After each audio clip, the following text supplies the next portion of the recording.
3학년 학생 여러분 안녕하세요. 최정인 선생님입니다. 이틀 전에 여러분 등교일이 발표되었죠? 5월 20일 수요일 드디어 긴 방학을 끝내고 여러분을 만날 수 있겠네요. 곧 만날 날을 기대하면서 오늘도 힘내보도록 합시다.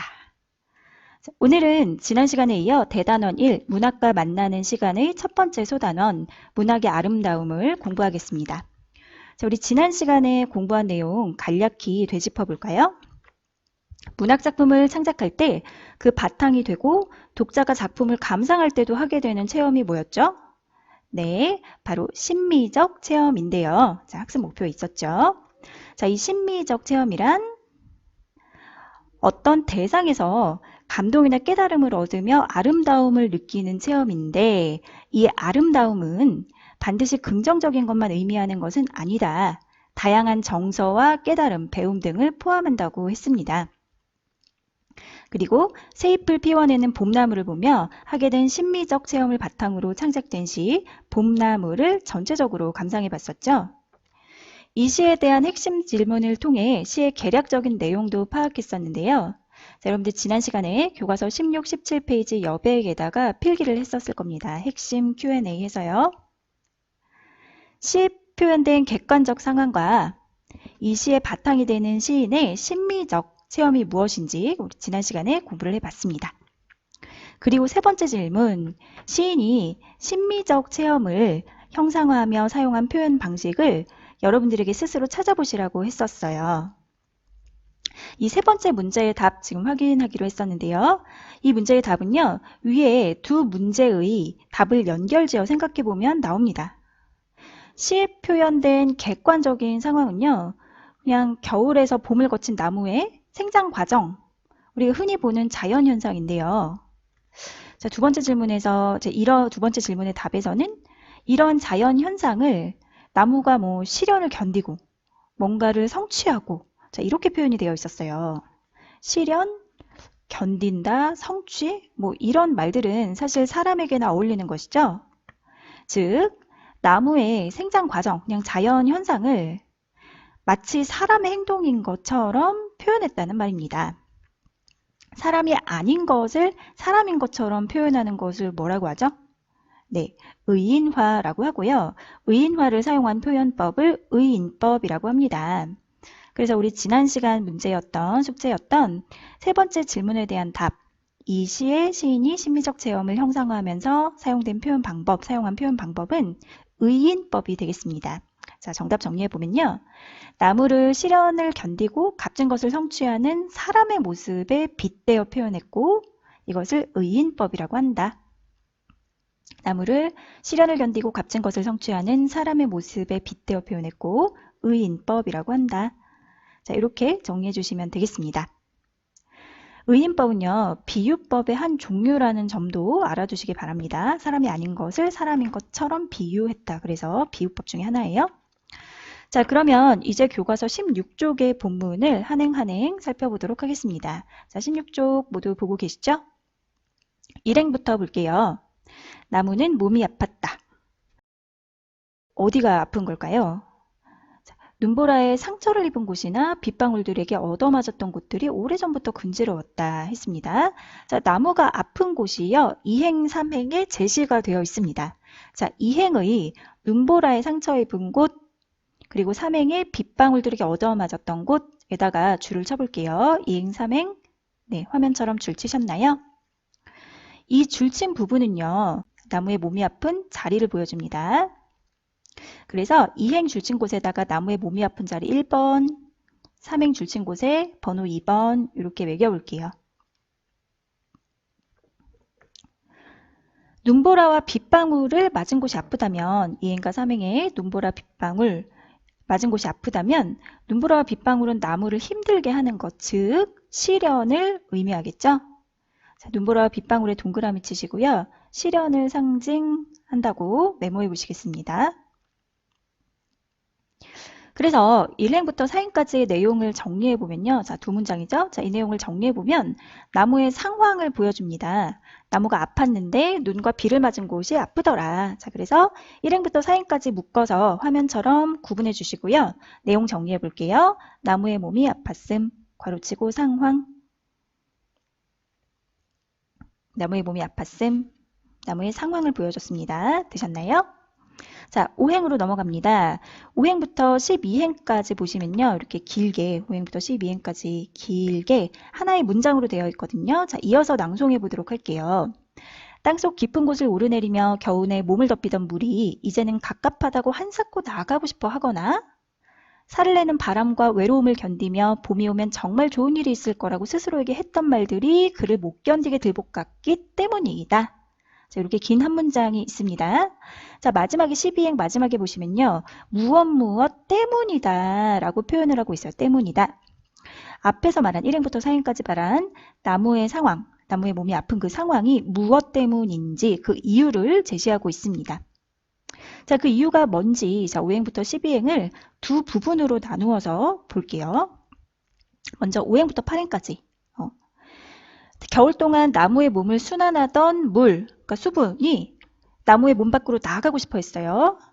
자, 그리고 9행부터 12행에서는 겨울 동안 추위와 외로움을 견디면서도 봄에는 좋은 일이 있을 거야 라고 나무가 자기 자신에게 희망적인 말을 했는데 그 말이 스스로를 들볶아서 아팠다고 합니다.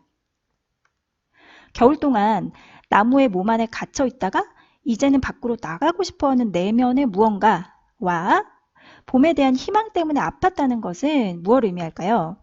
네, 곧 겨울에서 봄으로 넘어가는 데에서 겪는 아픔. 뭔가 큰 변화가 있으면 그로 인한 아픔도 겪게 마련이죠. 그리고 봄을 맞이하여 변화하는 데에서 오는 아픔이라고 볼 수 있습니다. 자, 그러니까 나무는 겨울에서 봄으로 넘어가는 그 과정 중에 지금 아픔을 겪고 있다는 거고요. 자, 이렇게 내용을 파악해 봤으니까 우리 9행을 좀 자세히 볼게요. 자, 9행에 살을 내는 바람과 외로움. 자, 이 부분 줄쳐 볼게요. 살을 내는 바람과 외로움. 줄 치셨나요? 추운 바람과 외로움은 나무에게 힘든 경험이죠. 그러니까 겨울 동안 나무가 겪은 시련을 의미합니다. 자, 줄친 부분에 적어 볼게요. 겨울 동안 나무가 겪은 시련. 10행에서 11행에서는요. 이 나무가 시련 속에서도 희망적인 태도를 보인다는 내용이 나옵니다. 자, 10행, 11행 묶어볼게요. 봄이 오면 스스로에게 했던 말들이 자, 이 부분 묶어보시고요. 시련 속에서도 희망을 잃지 않는 나무의 태도를 메모해 보겠습니다. 시련 속에서도 희망을 잃지 않음. 자, 화면 일시정지해 가면서 필기하고 계시죠? 네, 그래서요. 우리 지금 본 5행부터 12행까지의 내용은 나무가 아프게 된 원인을 보여주고 있다고 정리할 수 있겠네요. 자, 12행까지 화면처럼 표시하시고 나무가 아프게 된 원인 이렇게 정리해 볼까요? 네, 마지막으로 13, 4행입니다. 그런 마음에 헌데 자리가 아플 때마다 그는 하나씩 이파리를 피웠다 라고 했습니다. 헌데는 살갗, 피부가 헐어서 상한 자리, 즉 상처난 자리를 의미하죠. 나무는 마음에 상처난 곳이 아플 때마다 그냥 아파만 하지 않고 이파리라고 하는 어떠한 성과물, 가치 있는 것을 만들어냈다는 내용입니다. 나무의 아픔이 그냥 힘든 경험으로만 끝난 것이 아니고 가치 있는 것을 성취하는 자양분이 되었다고 해석할 수 있겠습니다. 자, 13, 4행 내용 정리해 볼게요. 상처와 아픔을 견디며 이파리를 피워낸 나무. 나무가 아플 때 한 일을 보여주는 부분입니다. 괄호치고 한 일까지 적어볼게요. 상처와 아픔을 견디며 이파리를 피워낸 나무, 한 일. 네. 이렇게 시 전문을 분석해 봤는데요. 나무가 아픈 상황과 원인, 그리고 아픈 중에 한 일의 순서로 시상이 전개되었습니다. 나무는 겨울이라는 시련 속에서도 희망을 잃지 않았죠. 그리고 그 시련 속에서 아픔을 견디고 새 이파리, 뭔가 값진 것을 성취하는 모습을 보여주었습니다. 시인이 겨울을 지나 봄을 맞이하는 나무의 모습을 이렇게 표현한 이유는 무엇일까요? 네, 나무의 이러한 모습을 통해 겨울을 견디고 봄에 이제 새싹을 피워내는 모습을 통해서 고귀하고 아름답고 삶에 꼭 필요한 자세, 우리가 배워야 할 자세를 발견했기 때문이겠죠. 시련이 있어도 희망을 가지고 극복하고 그것을 통해서 무언가 이뤄내자라고 하는 것이 시인이 이 시를 통해 표현하고자 하는 생각, 즉 주제가 되겠습니다. 자, 그러면 17쪽 여백에다가요. 이 작품의 핵심적인 내용을 정리해 볼게요. 핵심 정리. 자, 1번 갈래. 자, 이 시의 갈래를 어떻게 구분할 수 있을까요? 자, 이 시는 현대시이죠? 자, 현대시는 대부분 99% 형식이 자유로운 자유시로 분류를 합니다. 자유시, 갈래, 자유시. 자유시에 반대되는 말은 형식이 자유롭지 않은 형식이 정해진 시, 정형시라고 하는데요. 주로 고전시가 이 정형시에 속합니다. 여러분에게 익숙한 고전시는 시조 아시죠? 자, 시조 보시면 초장, 중장, 종장 세 줄로 형식이 정해져 있고 한 장마다 네 마디로 끊어 읽어요. 그래서 그 네 마디 안에 들어가는 내용은 각각 다르지만 세 줄에 한 줄은 네 마디. 자, 이러한 형식은 정해져 있고 틀은 정해져 있고 그 안에 내용물만 바꿔서 창작을 하거든요. 이런 시는 정형시이고 그와 반대되게 시인이 그냥 자유롭게 본인이 표현하고자 하는 바를 표현하는 것을 자유시라고 합니다. 그래서 이 시는 자유시에 해당이 되고요. 자, 2번 이 시의 성격도 보도록 하겠습니다. 성격. 네, 이 시는요.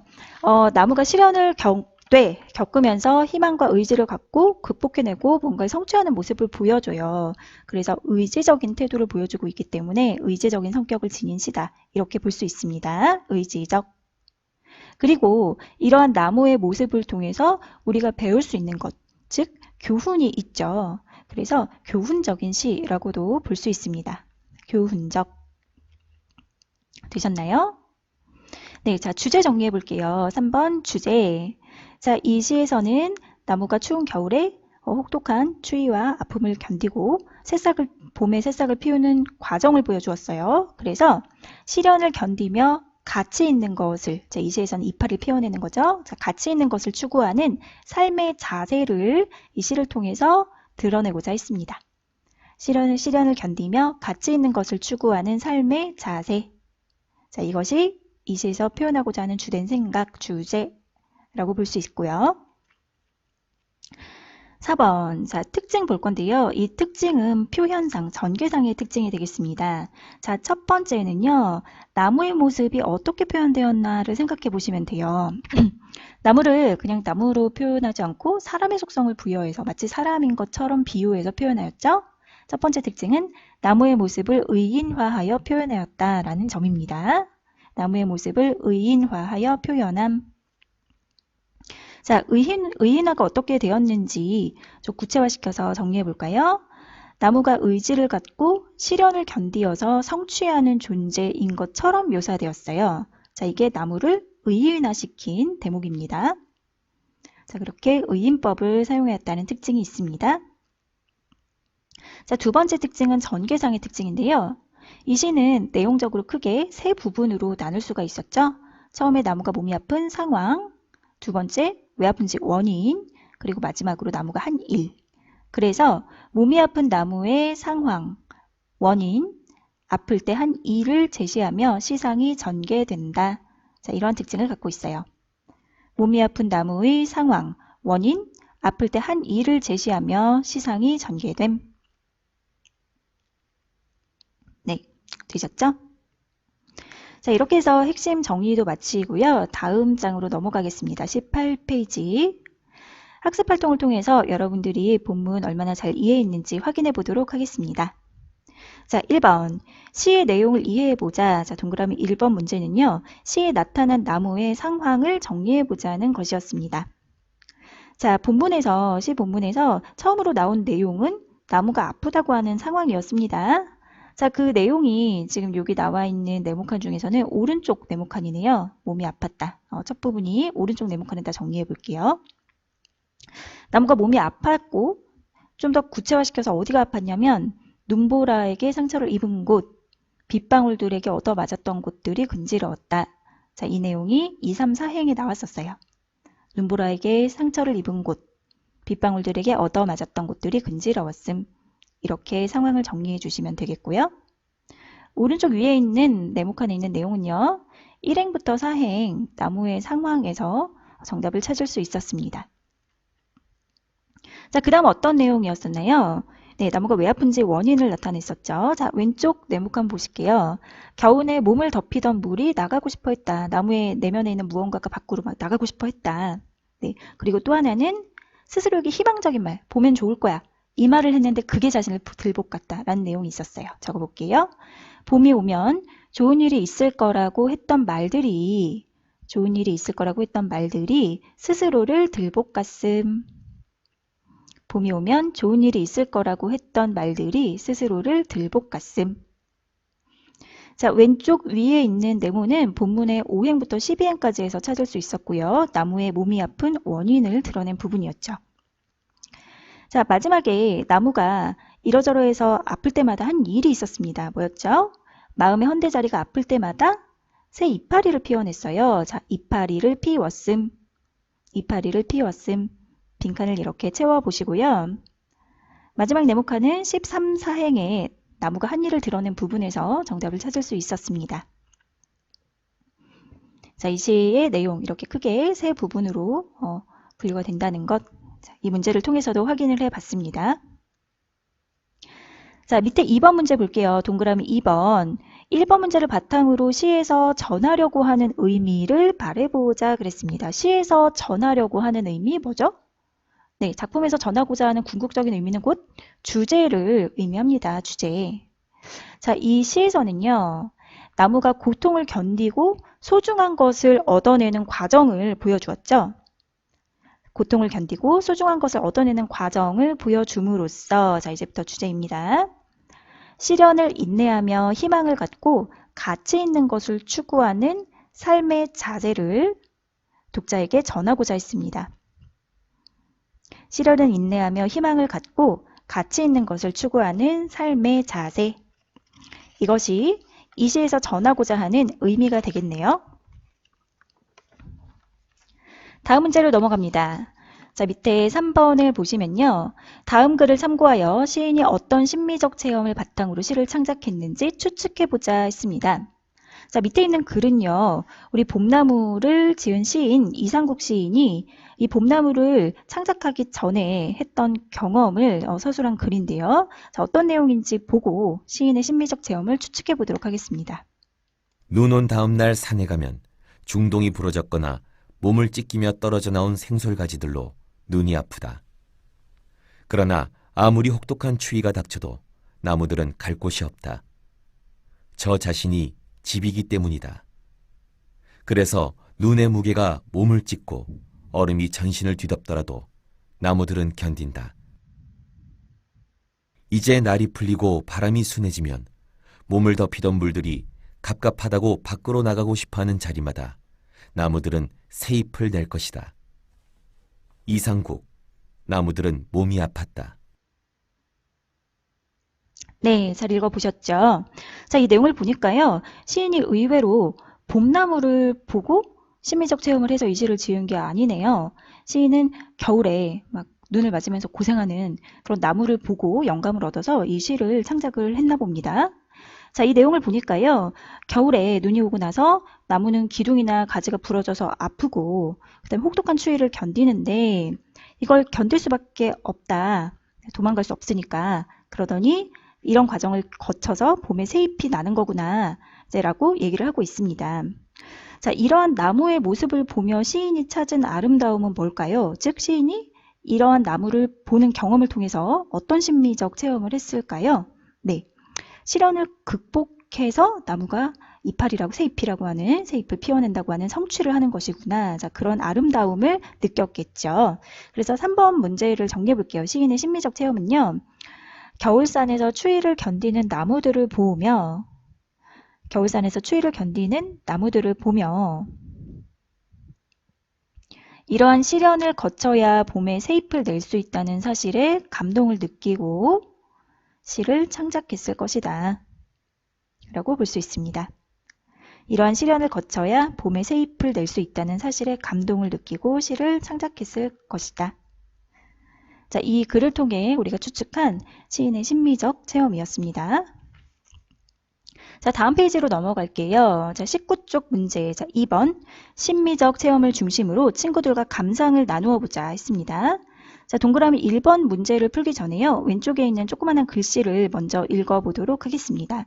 우리 지난 시간에 사실 다루었던 내용인데요. 자, 왼쪽에 있는 글에서는요.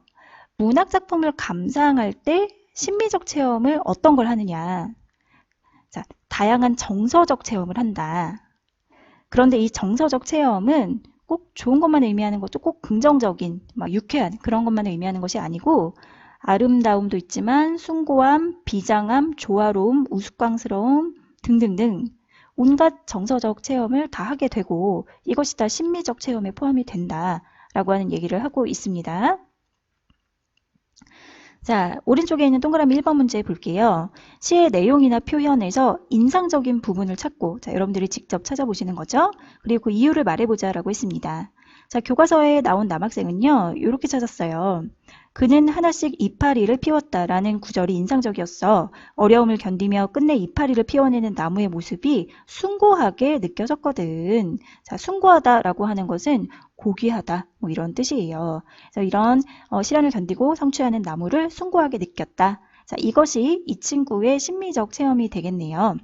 자, 1번은 여러분들이 각자 인상적인 부분을 찾으시면 되고 뭐 정답이 정해져 있지는 않습니다. 하지만 보편적으로 이 작품을 보편적으로 해석했을 때 내용상 느낄 수 있는 아름다움, 표현에서 느낄 수 있는 아름다움이 있으니까요. 그것 1번 아래에다가 정리해 보도록 하겠습니다.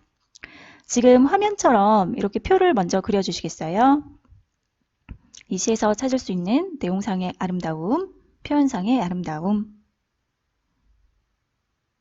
네, 되셨으면 내용상의 아름다움부터 볼게요. 자, 이 시에서는요. 시련을 견디며 이파리를 피워내는 나무의 모습이 제시되어 있죠. 자, 이런 내용을 통해서 이 학생처럼 숭고함, 참 고귀하고 멋지다. 이런 느낌 받을 수 있어요. 시련을 견디며 이파리를 피워내는 나무의 모습에서 숭고함을 느낄 수 있음. 자, 이것은 시의 내용을 보고 우리가 받을 수 있는 느낌인 거죠. 자, 오른쪽 표현상에 느낄 수 있는 표현에서 느낄 수 있는 아름다움. 자, 이 시에서 특징적인 표현은 무엇이 있었냐면 나무가 겪는 자연현상을 마치 사람이 겪는 것처럼 사람의 속성을 부여해서 사람처럼 비유해서 표현했다고 했습니다. 자, 그래서 나무가 스스로를 위로하고 아픔을 극복해서 이파리를 피워내는 모습을 사람처럼 그려냈다. 라고 하는 표현법에서부터 감동과 생생함을 느낄 수도 있습니다. 나무가 스스로를 위로하고 아픔을 극복하여 이파리를 피워내는 모습을 사람처럼 그려냈다. 자, 이게 표현상의 특징이죠. 의인법을 썼다. 자, 이렇게 의인법을 씀으로써 그냥 밋밋하게 객관적으로 서술하는 것보다 감동과 생생함을 느낄 수가 있다. 나도 저 나무처럼 저렇게 시련을 겪고 무언가를 이루어내야겠구나 하는 것을 더 실감나게 느낄 수가 있다는 거죠. 네. 이렇게 해서 이 시에서 인상적인 부분 여러분들도 직접 찾아보시고 또 보편적으로 찾을 수 있는 내용들을 살펴봤습니다. 아래에 있는 동그라미 2번 문제 보시면요. 시의 내용과 관련 있는 자신의 경험을 떠올리고 그 경험에서 깨달은 점을 말해보자 라고 했습니다. 자, 이것은 여러분들이 직접 경험한 내용을 학습 노트에다가 적어주시면 되겠어요. 그래서 6월 7일 오늘 수업에서 여러분들이 학습 노트에 적으실 내용 첫 번째에는 19쪽 2-2번 문제입니다. 자, 경험도 쓰시고 깨달은 점도 쓰셔야 되는데요. 각각 한 문장으로 학습 노트에 서술해 주시면 되겠습니다. 자, 그 다음에 아래 3번 문제도 역시 마찬가지인데요. 2번을 바탕으로 이 시를 소개하고 싶은 사람을 정하고 그 사람에게 시를 추천하는 편지를 쓰고 짝과 바꾸어 읽어보자 했습니다. 자, 여러분 소개하고 싶은 사람과 추천하고 싶은 이유만 학습 노트에다가 작성을 해주세요. 오늘 학습 노트에 적으실 내용 두 번째입니다. 자, 2-3번 소개하고 싶은 사람, 추천하고 싶은 이유를 적는데요. 추천하고 싶은 이유는 완성된 하나의 문장으로 자, 서술해 주시기 바랍니다. 뭐뭐뭐 했다, 뭐뭐뭐 했음 이렇게 마침표까지 찍어서 완성된 문장으로 서술을 해 주시면 되겠고요. 밑에 있는 좀 편지를 써보자고 했는데요. 편지를 쓰는 것은 하지 않겠습니다. 자, 짝이 없으니까 짝과 바꾸어 읽을 수도 없고요. 네, 그래서 편지는 생략하고 자, 이 내용 학습 노트에 적어주시면 되겠습니다. 자, 이렇게 해서요, 여러분 우리 1-1 단원의 봄나무라고 하는 시를 감상하면서 심미적 체험이 무엇인지 공부를 해봤습니다. 네, 다음 시간에는요, 같은 학습 목표를 가지고 박찬정 선생님과 함께 나희덕의 실수라고 하는 수필을 공부해 보도록 하겠습니다. 자, 다음 시간 수업에 들어가기 전에, 자, 다음 주 월요일에 올라올 수업이죠. 자, 그 전에 여러분들이 예습할 내용을 박찬정 선생님께서 파일로 만들어 놓으셨습니다.